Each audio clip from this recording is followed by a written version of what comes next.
Hello, everybody. Welcome back to Psychedelics Today. Joe Moore and Kyle Buller with you for another Friday episode, Solidarity Fridays. And yeah, glad to be here. How you doing, Kyle? Good, Joe. How are you doing? Pretty great. First haircut in 6 months or whatever it's been. So feeling real nice. Beautiful day here in Colorado. Yeah, it's actually been really nice out the past week or so. Just not a cloud in the sky. It's been really nice out here. And I was just thinking about that. I think New Jersey is finally opening up for haircuts next week, I believe. So maybe I'll go get one. My hair is getting a little ridiculous. So before we get rolling too much, I kind of want to talk about some stuff we've been working on. We didn't really plan this, but we're pretty close to having continuing ed approved courses. I don't want to give too much detail there, but probably over the next 2 to 4 weeks, you'll start hearing more about that, I hope.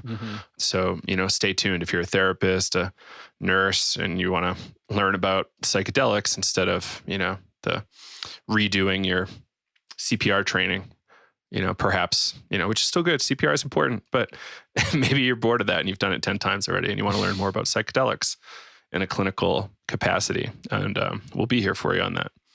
And hopefully more and more. Yeah, we're essentially sold out on our Navigating Psychedelics for Clinicians and Therapists course. I think we've only got 2 spots left maybe. And by the time this comes out, they might be all gone. So if you want to get in, we'll probably be launching new sales for our next round pretty soon. So just stay tuned. If you're on our email list, you'll find out about it first. Cool. So I kind of want to dig into the... Go ahead. I was just wanting to say, I want to give a shout out to our listeners. So we hit a huge milestone last week. So I just want to say thanks so much for following us, listening to the show. So yeah, we just hit over 1 million total downloads for our episodes since starting 4 years ago. So yeah, thanks so much for the support, everybody. And thanks for tuning in, checking us out, and supporting the project over the past few years. We really appreciate it. Couldn't do it without you. Yeah, totally. Yeah, it's a big deal. And I'm just so stoked we made it.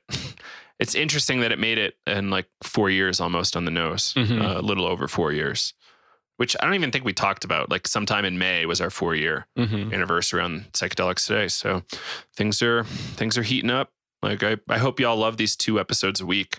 It's definitely a little bit more work than we're used to, but we're full time. So we want to make sure you're getting what you need from the psychedelic world.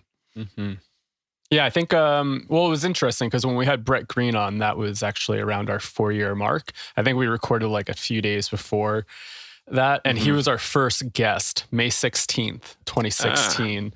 I think that's the correct date. And then it was just funny how all that lined up. He reached out and we had him on exactly at that 4-year anniversary. So that's kind of cool. Yeah, it's not like we even engineered that. It just kind of happened. Yeah.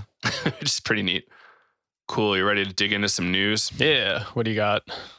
Well, I want to, you read this one, so I'm going to ask you some questions. So it's a Chacruna article. What do psychedelic medicine companies owe to the community? Starting an article with a question is a good move. This is written by Matthew Baggett, PhD. I don't know too much about Matthew. Data science leader and neuroscientist who pioneered research on how psychedelics affect people over 2 decades. Is previously a director at Genentech, which wasn't that from Jurassic Park, Genentech or something? I don't know, maybe. So, it's a really interesting conversation around this topic. I didn't read the article, I'll let you comment on it in a minute, but in our Western culture, we typically just kind of grab and go without necessarily giving, I don't know, even a passing positive word to who came before us. The Tesla Edison thing where Edison just kind of ripped him off a whole bunch and didn't really give him credit either. That's really common. I think in the drug pharma world, that's pretty common. How many drugs came out of the Amazon modeled after traditional medicines that weren't really ever even, you didn't compensate those tribes. Yeah. And this has been a long debate, and these are major points that come up. And, just the lack of acknowledgement, not to mention even the lack of compensation. It's kind of a big deal. Yeah. I don't know the answer here. I feel this idea of should, what should they do? Like that seems like a really abstract thing that's kind of disconnected from reality, even though a lot of people, probably think it's a very real thing. Mm-hmm. I don't know the move here, but I always am on the side of at least giving some credence to history and what came before us. Yeah. But what did you pick up here? I just like actually this first opening line here. Maria Sabina, the curandera who revealed the psychedelic mushroom to the Western world, ultimately died in poverty. Mm-hmm. And, I've seen some talks about people stating Maria Sabina regretted inviting Wasson and his wife into the ceremony just because the way Westerners started to view the substance. And from this one presentation I watched years ago, this person was saying that, from Maria Sabina's cultural viewpoint, it was really about the internal experience and connecting with the internal world and spirit. And she kind of saw Westerners become a little bit more excited about the visual aspects and the external world. But just also hearing this idea of regret of inviting Gordon Watson to participate and then bringing it back out into the world. And yeah, what does that look like when we see something novel and something exciting in another culture, and we go in and kind of extract information and culture out of it to then maybe make it our own without giving proper, credit to these people? And then coming from our capitalistic model, how do we make money off that and then continue to watch these people that we take information from continue to either suffer or live in poverty? And that just doesn't, I don't know. When I think about it, it almost doesn't feel right to me, right? It feels kind of gross at times, but I don't know. What do you do there? Exactly. I don't know. Something that Dr. Baggett put forward was something about what is this? Free prior informed consent. So even just if you're going to take this information from indigenous peoples, how do you maybe have a conversation with them first? And it sounds like more of a collaborative effort than maybe just taking the information, running with it, and not telling that person what they're going to do with it. So, the way that I was reading this, it's kind of like a more of a collaborative effort. How do we, if you are going to, do stuff like that, how do you give credit and also see how would they want the information being used as well? And, who knows? Obviously, that could be completely different, right? Go down and, okay, we found a new mushroom, and that person saying you can only use the mushroom, and then, the corporate person, pharma person is like, well, we want to synthesize it, right? And, what kind of cultural clashes then are you going to kind of battle up against with that information as well? And so I don't know. I think it's kind of these are hard questions to answer, but also really important questions to highlight and to explore. Something else that was highlighted here as well was, also giving credit to the underground world. How much knowledge comes out of underground psychedelic therapy, and how is medicalization possibly going to maybe shut out some of these people as well? So I'm not even thinking about indigenous peoples, but also people that have been either doing underground research, underground work, and really kind of contributing to the psychedelic quote unquote community or world, and then possibly being shut out because, maybe this person was trained back when they don't have a license, and then they can't, be part of the the studies or being able to do this work above ground when, there might have been actually a lot of information that informs how to do psychedelic therapy or psychedelic sessions, right? So. Right. Ignoring the fact that since the late 60s, this stuff has been illegal. And a lot of these folks are riding on the backs of those decades of illegal activity. It's very similar to the cannabis market in that respect. It's there is a lot of underground activity for a long time. And now people are just getting rich, and people are still in jail. People have died. People have been killed by the feds or drug wars because of the war on drugs and prohibition. And now these new folks are coming in saying, oh, cool. Great. Look at all this research. I can make so much money. It's is that do they feel good about that is the right question. Like it's great that we're bringing new drugs to market. Like we need these drugs in our pharmacopoeia.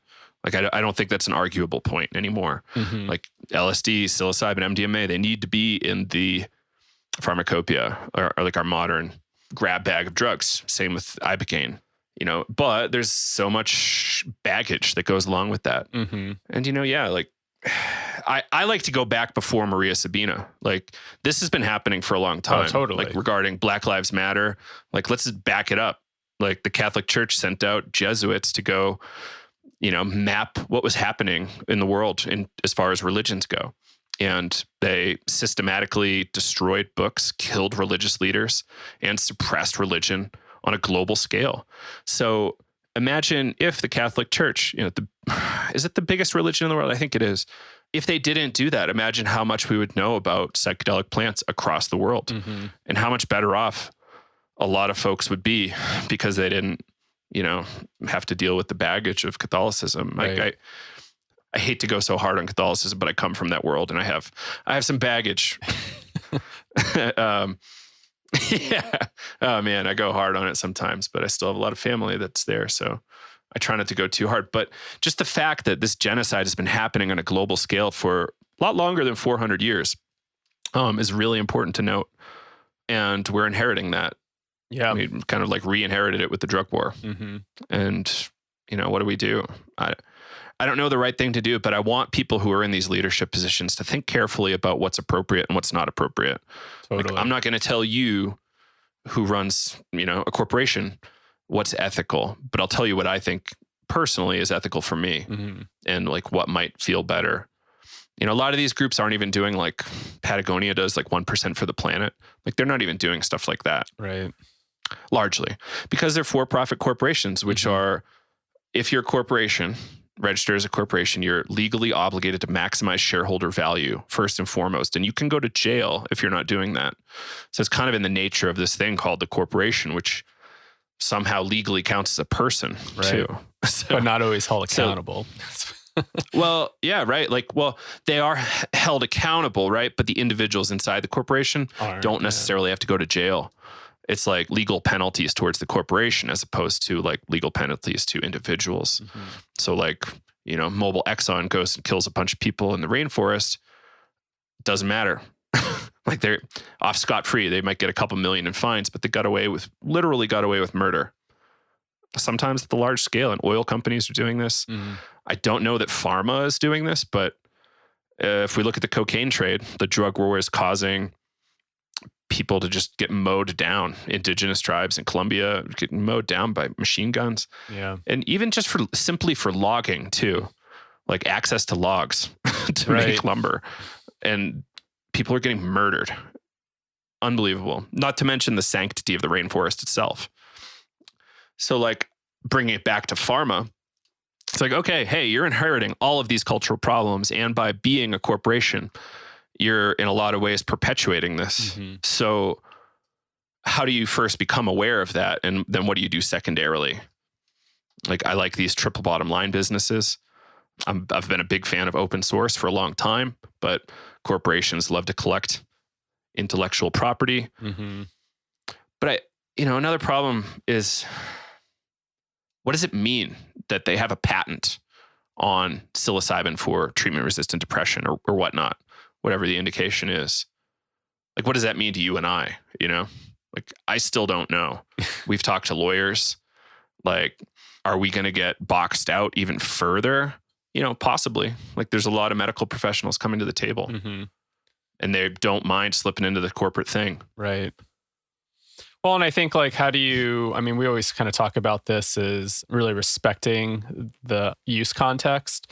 And like, if, there's a patent on synthetic psilocybin for like, their processes of synthesis and, what is Oregon doing? Right. Are they going to be able to use synthetic or they're... Yes.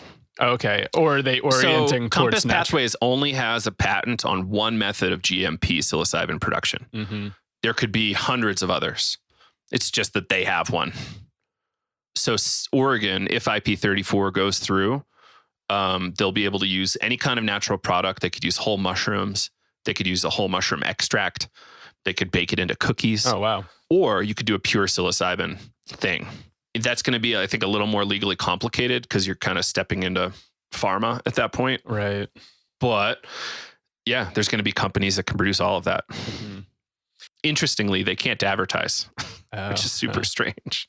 But I mean, like, that's a way that if big pharma or the medical industry boxed out therapists or people that would want to get involved, that's another option. I mean, it does sound like Oregon is orienting just strictly to therapists, but I mean, if it sounds like they're able to use natural, material, then, you don't have to go through that whole process of trying to get, synthetic psilocybin to use that through their protocols.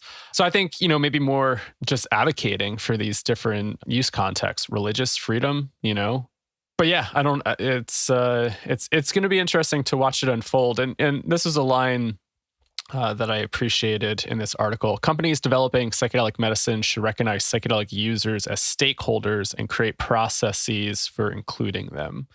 I think that's important as well.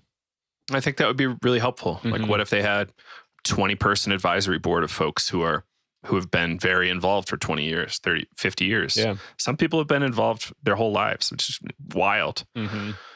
Another thought I had, we were talking with Lenny yesterday about like big money and like, what does that look like? Like, so what was it? 20% or 80% of the world's wealth was previously held by 360 something people.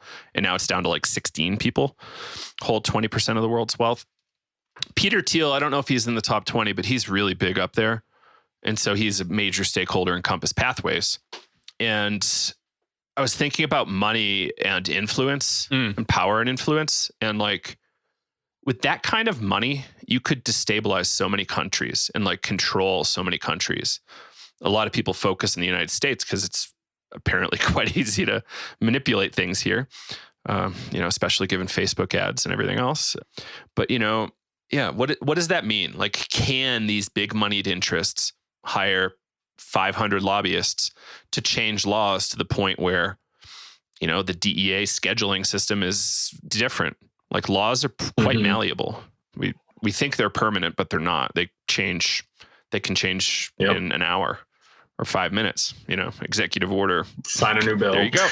So, yeah, it makes me think of Schoolhouse Rock.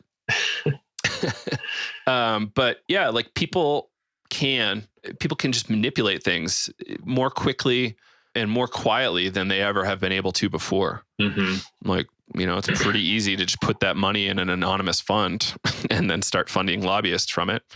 And your laws go through eventually. Mm-hmm. I have a couple friends that work in PR, and it's really unsettling at times to see how it goes. Yeah. Like Google in Colorado Google and Facebook were fighting some laws in Colorado, and they like put this lobbying effort through that made it look like this is coming from small businesses. So how does that look in the pharma world related to psychedelics? And I think the answer is creepy. Like, it looks really strange and dark, and it doesn't look like the psychedelic culture we hoped for. Mm-hmm. Because we hoped for something a lot different than what looks like it's shaping up. Like $10,000 to $20,000 for the series, maybe more of treatment. Like, it's not really what we were looking for. Right. And I just even come back to then, if we're wanting to heal people and their illness and, their psychological issues through psychedelics, I always just come back to who needs some of this the most at times, and will they be able to have access and afford that? And chances are probably not. And if companies are really on board for healing people, then they should also be accessible for the people that really, really need it. And I think that's what confuses me the most about healthcare. It's like, yeah, people that really need care cannot get it. And is that fair? It's pretty shitty when you really think about it, Yeah. But we're inheriting a whole lot of cultural baggage, man. Like, if you think about how the 50s played out in the Cold War in the 60s with like McCarthyism, are you now or have you ever been a member of the Communist Party? And then they could take your whole life away like that. No due process, just accuse you and, you're gone. So like that was a really scary thing for a lot of people. So it embedded this weird fear of socialism, communism. Like just 2 days ago, I had somebody kind of lecturing me on the dangers of communism in the United States. And I'm like, oh my God, this is still happening. You know, as if China or Russia was like infecting us with that. And I'm like, So we have to understand there's a huge portion of the American population who had that baggage. Yeah. They've got a lot of power. It's the boomers, really. And they're creeped out about socialized medicine. And, you know, I think there are some valid critiques of socialized medicine in like Canada and the UK, but you can get supplementary insurance. It's fine. Like if you want better insurance, you just pay for it. Yep. And then you can go to private facilities. It's like, it's not illegal. It's just more money. Yeah. But I knew a dude in Canada who had to wait like a full year to get back surgery. And he was in excruciating pain for a full year. Just because. Yeah, my dad was just talking about that with one of his Canadian friends. They actually come down to the States for surgeries because they have to wait so long. But yeah, I think how do we come up with systems where it's like a mix, right? If you want that extra care. I like England's model. I like Canada's model. You get supplementary insurance. It's, you know, it's very expensive, but at least people get care. And like my main argument for like universal healthcare, like I didn't necessarily want to go down this kind of more compassionate approach because I thought it was harder to argue for. I liked this kind of herd immunity thing where you're sick with something that's highly contagious and you can get the healthcare you need. Like this particular coronavirus thing was kind of like what I was thinking about. So like Black Plague, there's people with Los Angeles with the plague, homeless population has a ton of it. And what do?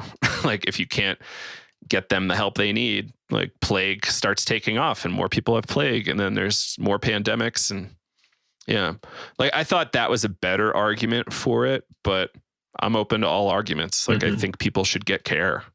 I've lost a fuckload of money on healthcare over the last 5 years. Yeah. It doesn't feel great. The number one cause of bankruptcy in America, as far as I know, is healthcare costs. Yeah, I read an article a little bit ago about somebody going in for like a coronavirus test or something like that, usually like $100, and then they got a bill for like a couple $1,000. And then people like, you know, just getting these crazy bills, just trying to survive. And I remember actually, this is kind of messed up, but also when I think about it, when I had my accident, when I got all the bill, and I mean, thankfully I had insurance to cover all that, but I had a friend say, wow, Kyle, it would have been just so much cheaper for you to die. And like, when they said that, I thought about that. I was like, that is so fucked up, but you're totally right. Like, so how do you put a cost on human life and human suffering? This is like a really complicated conversation that we as a people have not figured out yet. Like they figured it out in some countries in Europe, but there's still democracies, right? And not everybody loves it. Like people are still fleeing Scandinavia to the United States to get less taxation. So like Scandinavia's got quite the social welfare system. So what does that mean? I don't know. Like it's a weird deal, and we need to really sit down and kind of figure this thing out. Like if we keep fracturing, that's the worst thing to do. Yeah. Like that's kind of like my big critique with Trump more than anything. Well, the environmental thing's the biggest one, but it's like people need to be brought together. Otherwise, like it's so hard to build that bridge up the longer it gets like pressed into us. It's like, okay, I essentially don't want to talk to any Trump supporter, but I kind of feel like I have to sometimes. It's like, oh, yeah, maybe he's a narcissist, but he's doing all these good things. I'm like, no, like I can't have that conversation. And that's the kind of thing that gets worse and worse. And he's leveraging that as a political tool. Right. And it's always been divide and conquer is the tactic that was used since probably before Roman times. So we're seeing that probably in the psychedelic world too, not just in medicine, but all over. Oh yeah. I mean, you just think about like all the different agendas, right? I think we're definitely seeing that unfold right now. And yeah, really, really interesting to pay attention to. And when you're just talking about like the cost of like death or health. I was just thinking about something that Lenny brought up yesterday when we were chatting with him, like being at this crossroads about like economics versus like human health, and how we're trying to like make these decisions. Like, all right, like we can just move forward and reopen everything. And, you know, at that cost, a couple thousand, 100,000, million people get to die, but that's okay because we get to make money and jumpstart everything. And, you know, how is this virus and everything that's going on, like, I don't know, making us reflect on how to move forward with a lot of this stuff, and what is the value of a human life, and is a business, you know, more valuable than a life? So this is a really complicated topic. Like, I would love to minimize it. And I have in the past too, like kind of like a caveman grunt of green line go up. Like, like we'll put humans on the sacrificial altar of the green line. So the green line goes back up. But realistically, there's a lot of human suffering that happens when this stuff isn't open. Mm-hmm. Like there's a lot of people who now will lose their homes, lose their businesses, become homeless, or like have to relocate. There's like a lot of trauma that goes on with that, like losing jobs, you know, pulling, you know, your kid was in school, you had to pull your kid out of school because you can't afford it anymore. Like, and not to mention like medical treatments, like people can't afford, you know, their elective back surgery now or knee surgery, whatever it is, so they can walk again. Like, it's kind of gnarly. Like the insurance went away, so now they're just sitting there suffering. So it's like there's a lot of these really serious issues that are kind of wrapped up. I think maybe next week you and I should do this article by this dude Vinay Gupta. He wrote in May. I've been following him for a long time. He's kind of like a catastrophe expert, consultant to FEMA. Get this title of the article: "Cutting Through Spiritual Colonialism." We are all pretty clear something is profoundly wrong in the world and maybe with humanity itself. But what is wrong and what do we do about it? And he in his first couple paragraphs says like, hey, this isn't intractable. Like, let's look at this and let's see what we can do. He's been saying this kind of stuff for a very long time. So if anybody listens to him, that'll be great. But we'll see. But maybe let's like hold on that for next time. Yeah. Teaser. So tune in next Friday, everybody. Are you cool on this topic? Anything else you want to throw in? Let's see. Yeah, I think I'm good. I would just definitely go over to Chacruna. They have a couple different articles that they just released, you know, kind of influence about what's been going on in the world, current events, and wrapping it up into psychedelics. So they have a few articles over there. The one, what do psychedelic medicine companies owe to the community?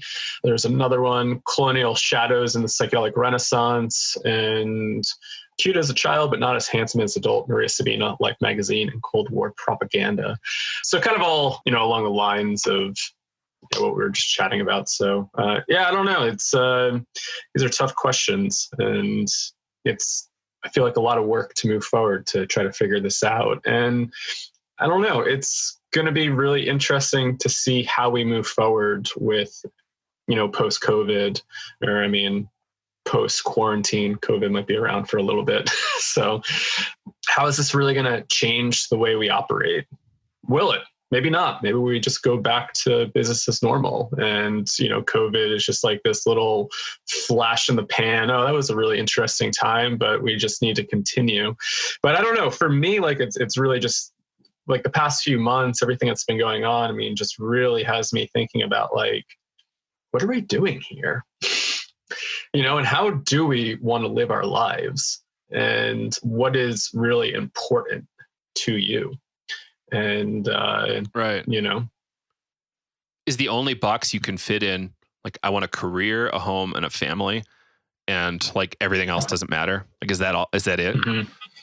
Like, I think it's more complicated than that. We're not just atomic units, like nuclear families. We're far more interconnected than that. And it's kind of irresponsible to ignore that.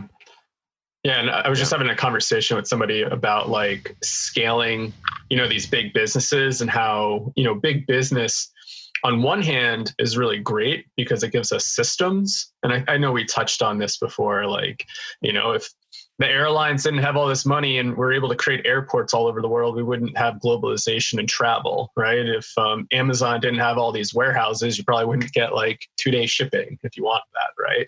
But, just how like big businesses ends up creating these systems that we all seem to rely on over time. And to some extent, I think, we appreciate the conveniency.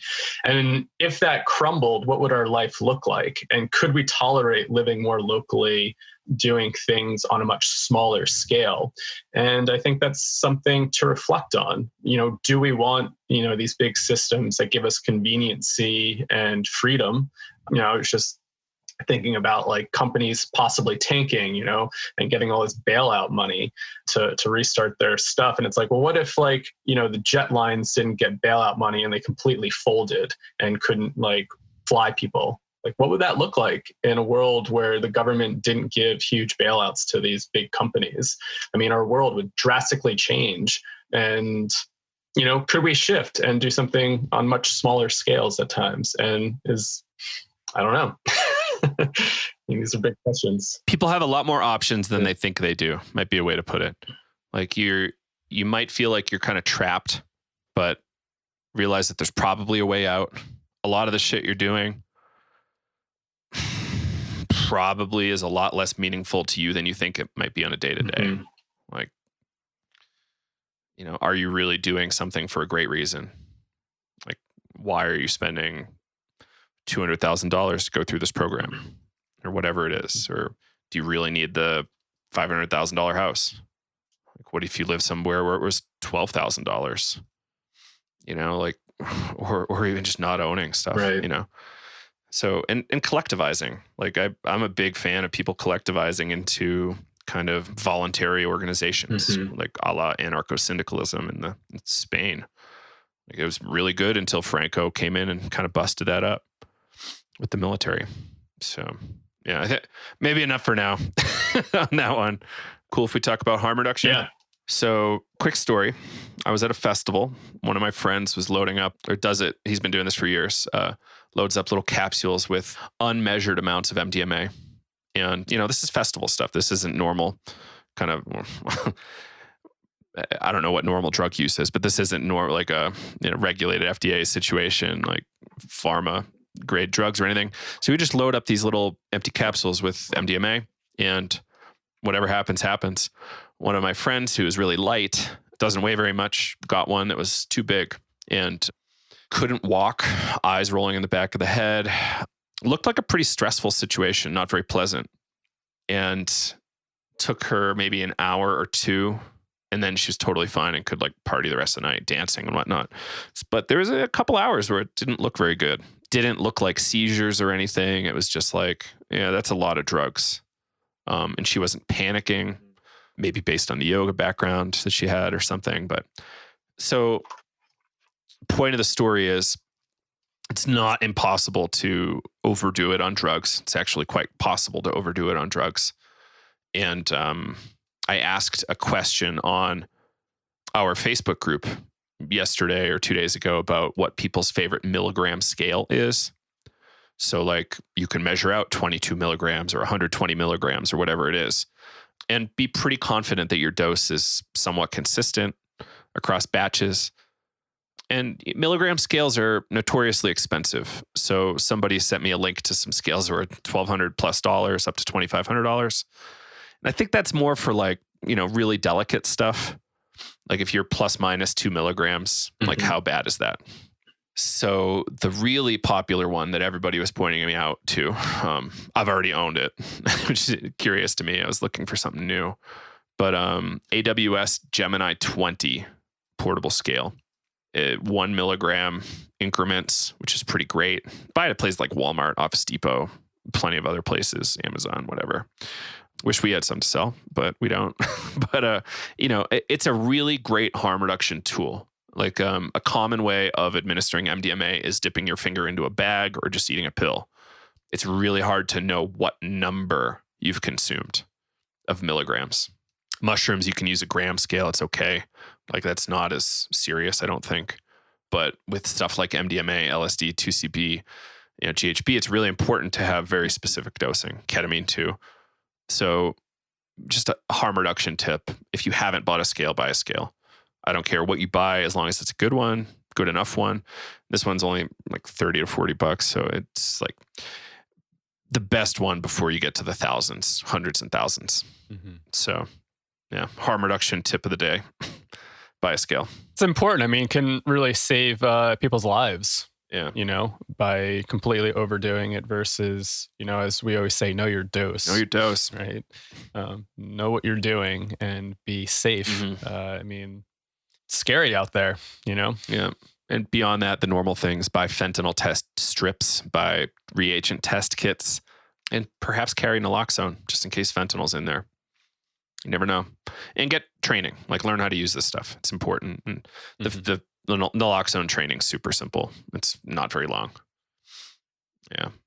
Cool. Next up, this Forbes article. Quite the exciting title. It's from 2 days ago, June 15, this came out. Headline, second gen psychedelic drugs for depression can be safer for older adults. I don't really know what that means. It's my first line. And then, digging in here. So this line is kind of crazy. The header is engineering out the risks. And this is about this company called Bright Minds in particular. The company has assembled a stellar team of scientists who are currently working on engineering psilocybin-like compounds that are stripped of potential toxicities and offer a more attenuated treatment experience. I don't know of psilocybin-related toxicities. I don't know. Do you? I mean, not off the top of my head. I mean, I guess maybe if you're talking about like, some of the wood lovers, like wood lovers paralysis. Oh, if you're doing like azurescence or something like that. Yeah, like that's for sure. But who the fuck's doing that? Like Dennis McKenna on a webinar yesterday said he never even had it. It's like, right. Or, some of these things that we've heard in the past of, somebody told us of an older person dying during a mushroom ceremony, could have been wasn't that Liberty Cap, we think maybe? Possibly. I mean, we don't know, right. But it was something that I looked into about heart complications and psilocybin and Liberty Caps having some, I guess, phenethylamines in there, which could, then boost heart rate and blood pressure, which if, you have any cardiac issues, that could be a serious thing. So, right. Maybe a thing to just keep in the back of our minds when we're hearing all this stuff about new pharma companies is that pharma is not guaranteed money for these people. Pharma is still a gamble. Like, unless they really nail it, they could go bankrupt in a couple of years or just have earnings way lower than they hoped for. So it's big money, it's big bets, and they're betting on big returns. So they kind of have to go out on a limb and say stuff like this. But the fact that Forbes put that out, that their psilocybin could be toxic, it seems irresponsible to me. It started, there's a South Park a while ago where only like one person in the whole town could understand what was sponsored content and what wasn't. so like the whole world was like collapsing, but there was only one person who could see like, oh, sponsored content. Yes, no.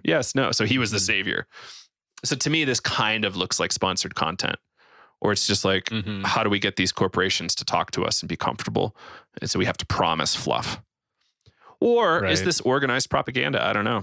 Like it's a valid question. Forbes is great. Well, here's an interesting paragraph that I don't know if you read this, but right after the toxicity thing, it says the company is betting that the safety features offered by these enhanced molecules will make them a more viable option for older adults, their patentability, and more attractive to investors.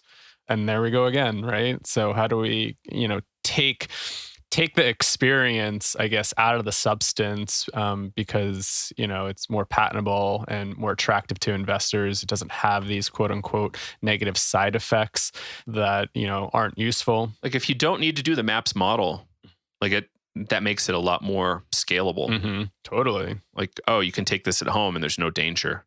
Great. Like, of course, that's I don't want to say better drug. It's a drug that's more attractive to investors if it removes the psychedelic properties. But as we've discussed before, like taking that out doesn't necessarily negate therapeutic effect.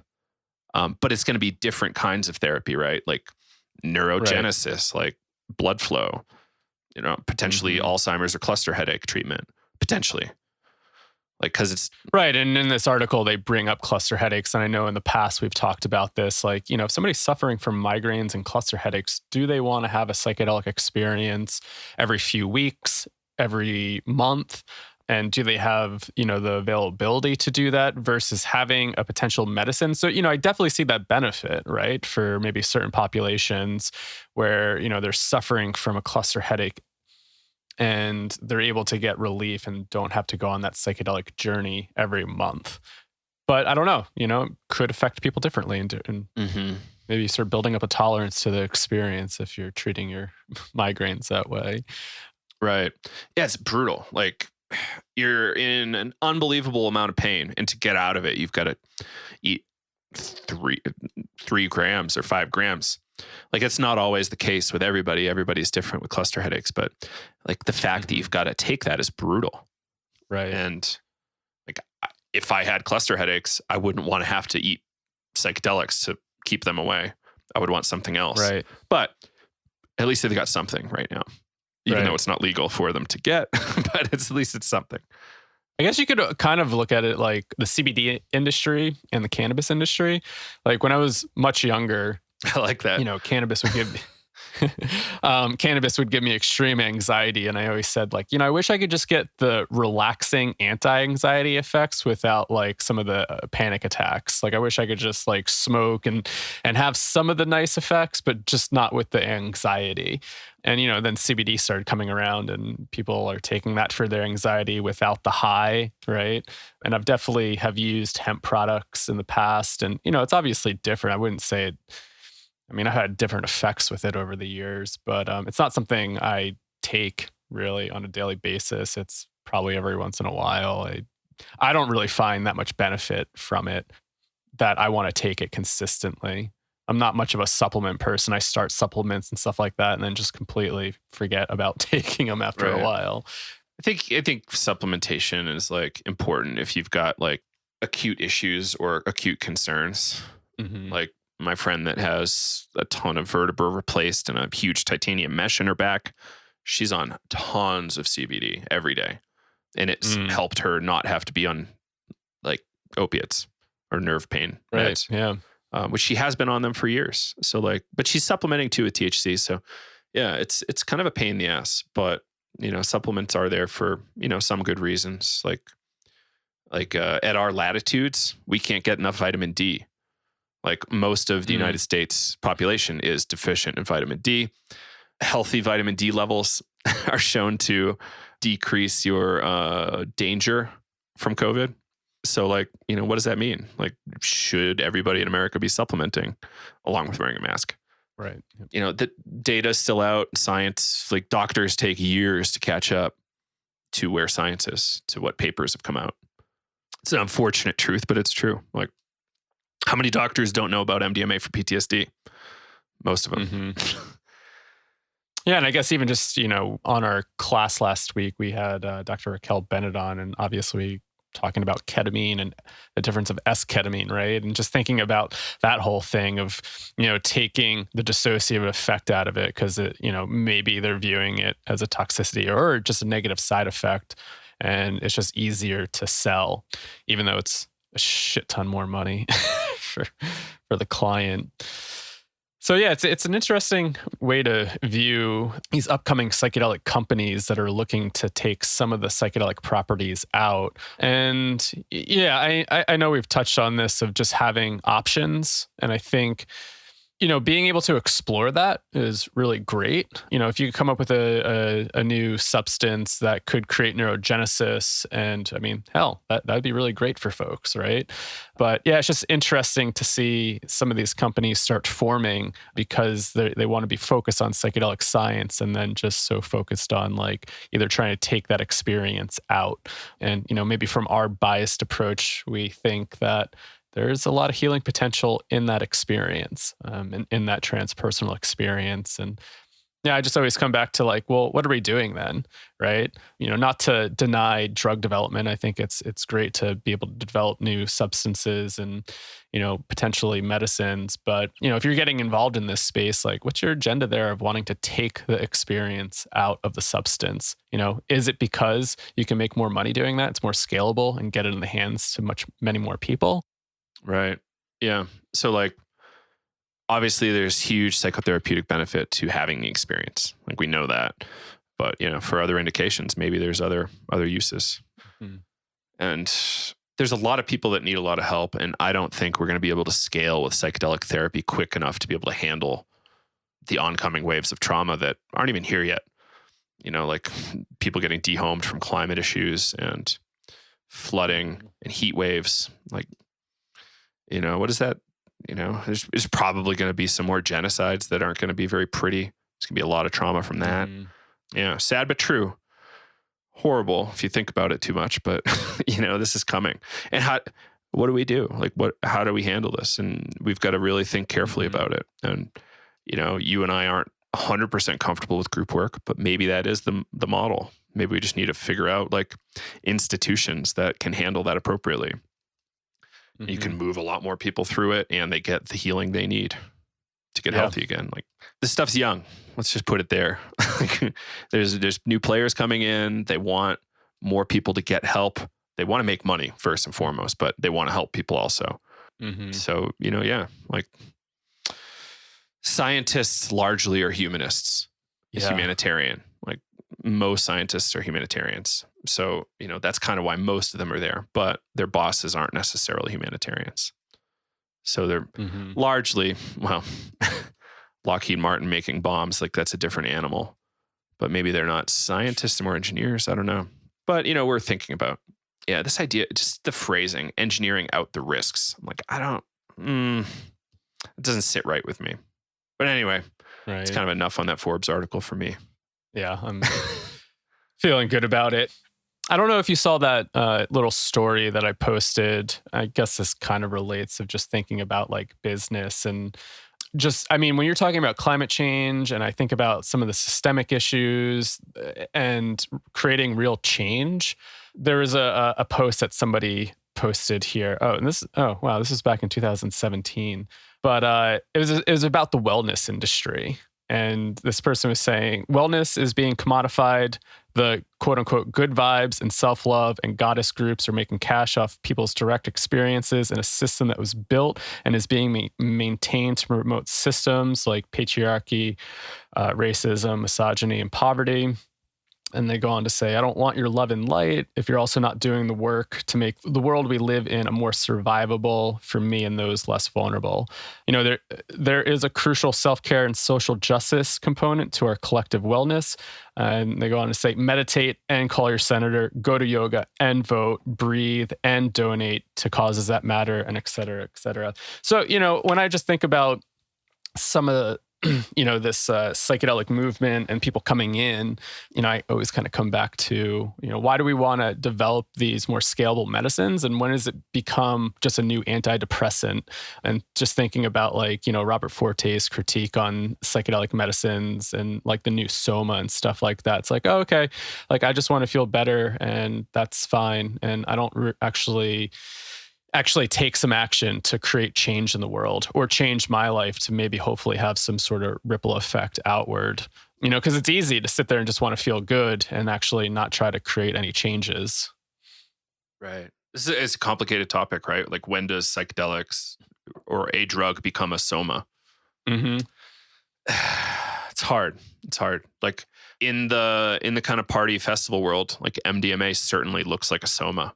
Mm-hmm. People are a lot more creeped out by doing high dose mushrooms and LSD. And for a lot of reasons, like MDMA makes you feel good. Mushrooms and LSD can make you feel really bad.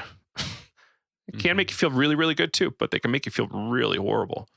So like, I think those aren't necessarily easy to fit into that category. So it's like, it's interesting to see MDMA come in like that. Like, fortunately and unfortunately, you can't do MDMA all the time. So there's limits to that, even though like we know folks that do it weekly. There's just some stuff there. Like how do we tear that apart? And yeah, like I, I'm not worried about them becoming the new SSRI or antidepressant because it's only a couple treatments theoretically for a huge benefit. Mm-hmm. And then you're out on your own again, hopefully. Some people need to revisit it every 3-4 years, but other people are just fine after, Right. 1 to 3 trips. But if they were to take the trips out of the experience, that's a different deal. Yeah. Right. Like, what does that substance turn into long term? It's just another drug at that point, which is fine. But it's, we need other drugs. We need novel drugs. But, we don't necessarily want more. We want less harmful SSRIs. We want SSRIs type drugs with less side effects that are better for people, because we know that SSRIs aren't perfect for everybody. We know that lithium is not perfect for everybody, but the people it's great for.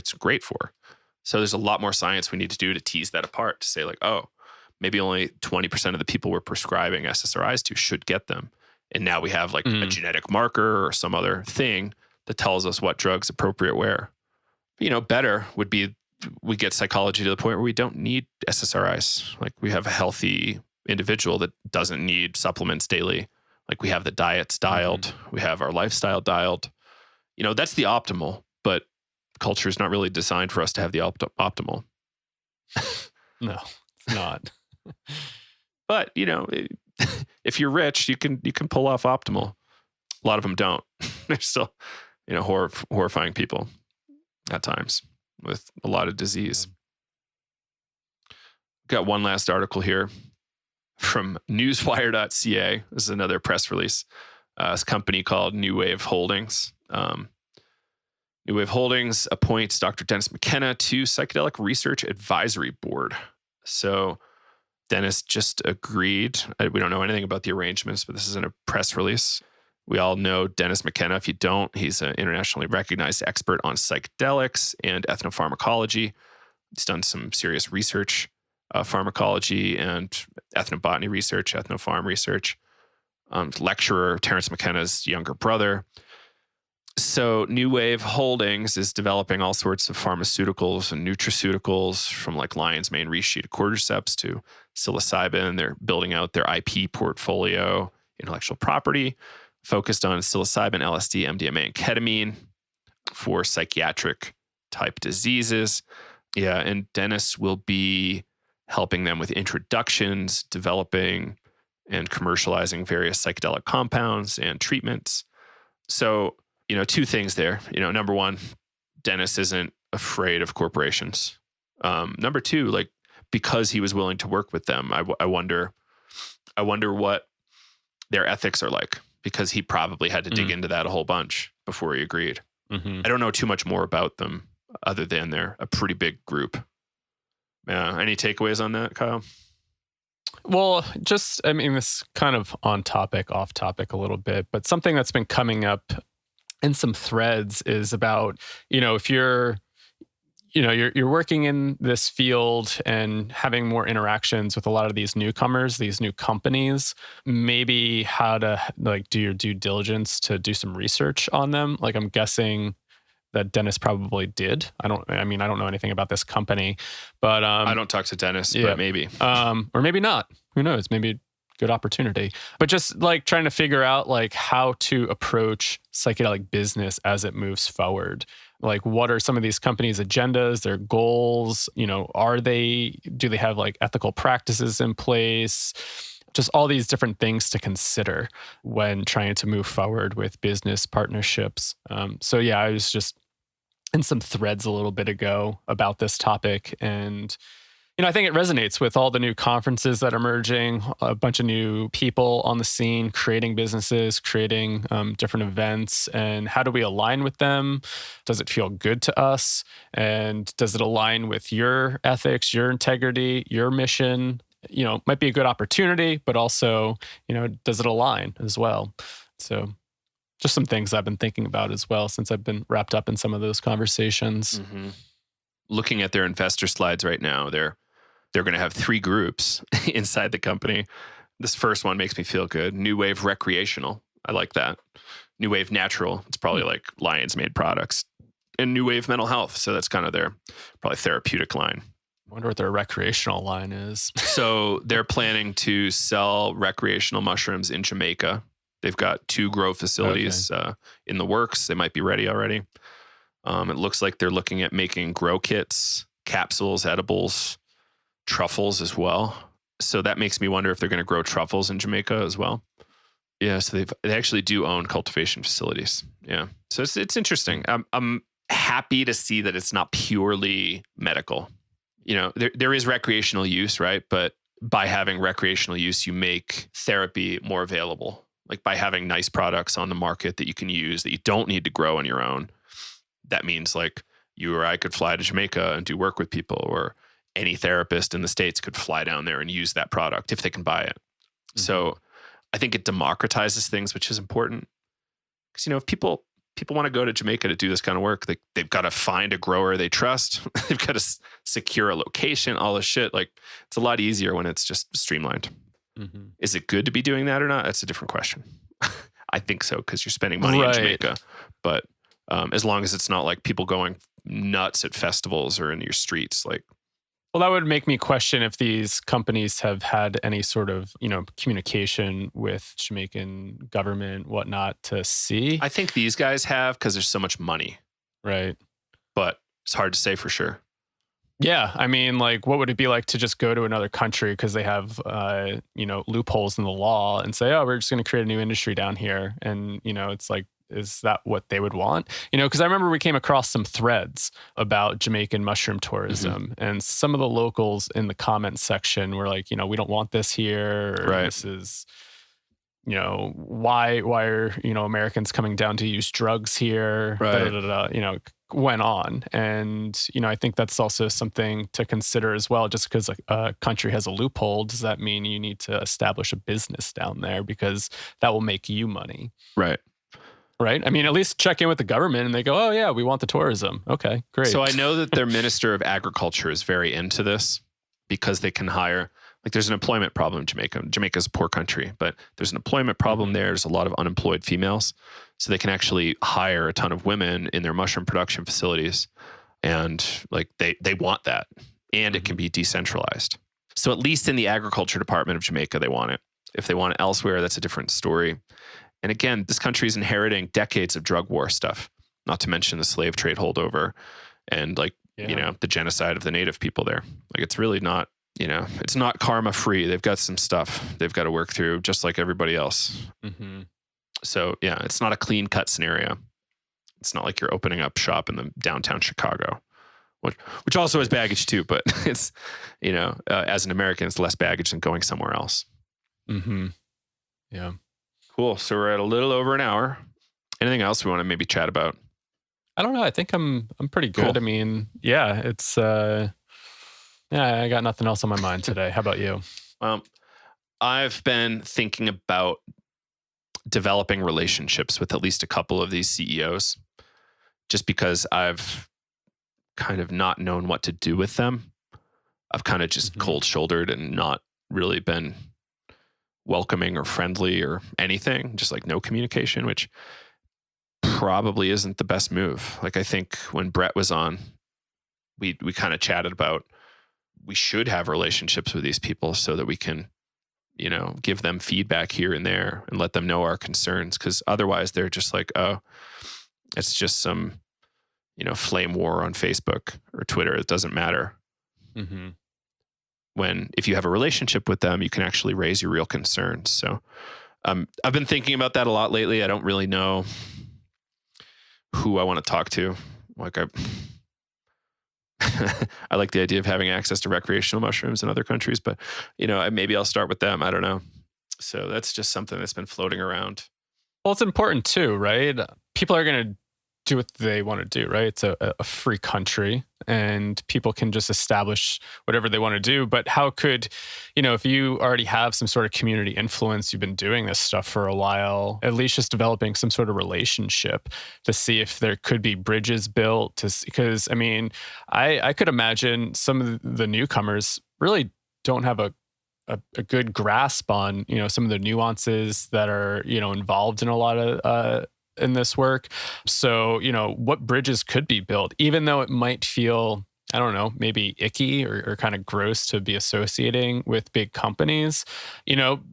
These people are the folks that are going to generate money and get the investments, and they're going to move forward. And how could we potentially also just, I don't know, have an influence instead of, doing cold shoulders or just to see what they're up to? And I know it's tricky. I know everybody's approach is different. Some people are like, no, just don't engage in it. And, I don't know. Does that feel right to you? You as a listener, if you are engaged in this stuff, and how do you want to approach that as well? Right. Yeah. So like, it's great that Chacruna is doing these articles and like throwing out their thoughts and like helping provide feedback. But the companies are under no obligation, legally or otherwise, to listen or change their behavior. Mm-hmm. This is politically tricky territory. I'm going to go there though, because I love kicking up shit. But the way we get there matters. So these people don't necessarily know about the sexual abuse happening in psychedelic landscapes. They don't necessarily know the Spravato is a ripoff. Like, it's not worth the money. There's a lot of things they don't understand. And when you start getting mean-spirited towards people, as a lot of folks are, they just shut down and don't want to listen anymore. Like, you might look like you're the best person on Facebook, like tearing down these companies. But it's like, are you really? Like, you're still on Facebook. You're still mediated by, a huge corporation. So like, what is that power? And, I don't think you're really convincing their investors. Like, capital, unfortunately, operates very different rules from culture often. So some tricky shit there. And like, what would your reaction be if you felt like you were being attacked as a person? Well, I have been attacked as a person, and typically I just turn away. I'm like, there's not a good reason for me to defend myself on Facebook. It's an endless troll pit. Like, you can't have a reasonable argument there for the most part. Like, sometimes you can, but if somebody's attacking you, it's, clear that they're not going to let go. So you just disengage and say, nope, I'm out. Like, later, I'm going to go keeping on. So you would disengage even if they had a solid critique and, resonated with you. But well, if it's a good, solid critique, that's a different deal. More so than an attack. Right. But it felt like it had an attack behind it as well. As soon as it feels like an attack, I think people don't want it anymore. So like, when The Economist comes out every week, there's a section in there, like a letter to the editor. And it's always like super polite, like, dear sir, comma, you said these things. And these are like letters to like people like Ben Bernanke, like heads of state around the world. Like, hey, here's what, we as people into healthy economies think is the right move. And here's why we think it was the wrong move. So it's like polite. It's like well-reasoned. But, like it's hard. Like, how are we to be polite when it looks like the end of the world's right around the corner, Yeah. Like, a lot of people are panicking. Survival mode, right? We need to either attack or disengage. Yeah, fight or flight's going. And there's a lot of dynamics there. Like, is my business going to lose money because I'm getting attacked on the internet? Will I lose more money if I engage in that? Will my critique, like the people offering critiques, let up? Like, or how expensive is it? Like, am I going to have to spend 3/4 of all of my capital to correct this thing? And it's also going to hamstring my business model. Like, that's a lot. That's a real lot. I don't know what the move is, but just carefully consider how you're approaching arguments. Like, I'm still a big supporter of Black Lives Matter and ending police brutality, adding in police accountability more so than we've ever had before. And, just more accountability in these spaces. But some of the people in this space are just getting so nasty that a lot of people are just saying, I'm out later. I'm going to go watch Seinfeld reruns for the next couple of years just while this shit like plays out. And like, that's true though. Are you moving allies away or are you bringing allies closer to you? Like, think about that. Like, you want more allies. Like, what's the best tool? Like, sweetness. Like, that's the episode quote there. Anger, bitterness, spite. Like, those are things that make people want to go away from you. Like, how effective do you want to be? Why do you want to be effective? And then what tools are you willing to employ to be effective? Like, Stephen Covey's like 7 Habits of Highly Effective People. It's a pretty great toolkit. It's not a very big book. You can get a used copy for 25 cents, probably on Amazon, used. Warren Buffett read it 500 times. So you read it twice, maybe you can be somewhat close to as effective as he is as a person. You know, think about it. Like, do you want to be effective? Do you want to be right? Like, I was chatting with somebody the other day, like, every time I see hypocrisy, I just call it out. I'm like, well, that's great, but why are you doing that? Like, what is your goal? Is it just to feel right, to feel validated? Or are you trying to change something? We can't change everything. We can change a few things. Small local adjustments, as you say. I'm not necessarily going to have a huge impact on Duarte killing drug users in the Philippines, but I can at least criticize it from over here and there and say, like, okay, here's the analogy in my state or my town. Like, where is it really severe here?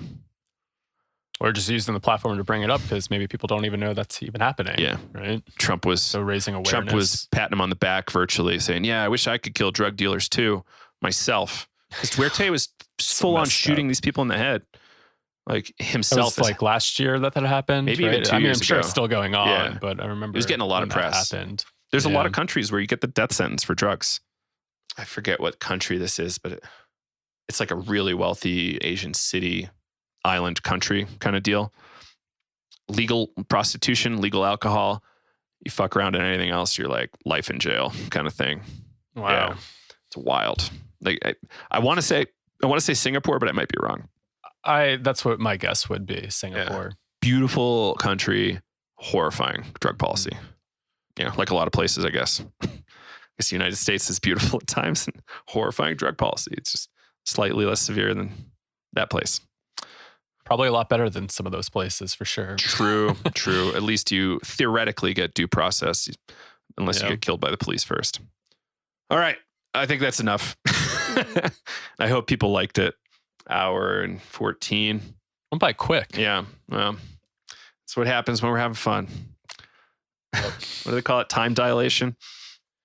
Swear I wasn't eating mushrooms. Just jumping down rabbit holes. Yeah. Cool. So if you want to help us out, leave us a review on Facebook or on your podcast app. We need all the help we can get. We had to cancel a lot of business stuff this year on account of the virus. So anything you can do helps. If you want to leave us a small monthly donation at Patreon, that'd be great. Patreon.com/psychedelics today. Or just check out some of our classes, psychedeliceducationcenter.com. And yeah, well, thanks, Kyle. It was fun. Yeah, thanks, Joe. And thanks, everybody, for staying with us to the end. Keep on downloading. We'll keep on putting out issues or episodes. And yeah, we'll see you next Tuesday. All right, take care, everybody. Bye.